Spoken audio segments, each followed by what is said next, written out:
কবিতাৰ শিৰোনাম মা তুমি অনন্যা। কথা ৰিচামণি আক্তাৰা, পাঠ পল্লিকা বৰা।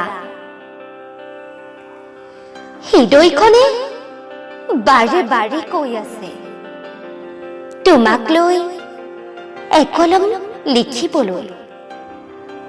শব্দবোৰেও দেখোন অনুভৱত দিছে ধৰা তোমাৰ অতুলনীয় মৰমৰ গুণ গাবলৈ। মা, তোমাৰ মৰমত আছে জানো কোনো সীমা? কৰা জানো তুমি সন্তানক মাথো কিবা সুকীয়া দিৱসৰ স্নেহ?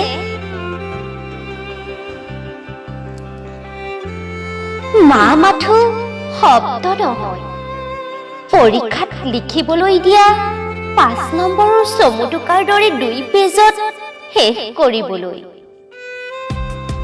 নাই যাৰ কোনো দয়াৰ সীমা।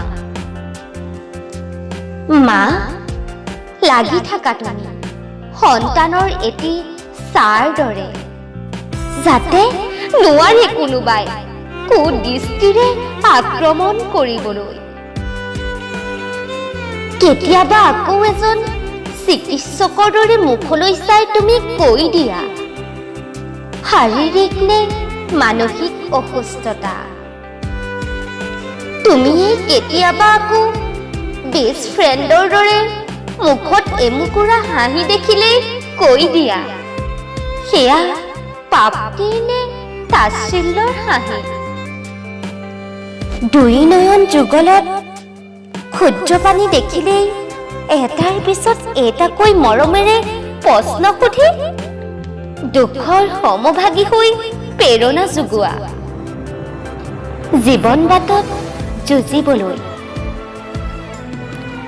মা, সঁচাকৈ নাই যাৰ কাৰো লগত তুলনা।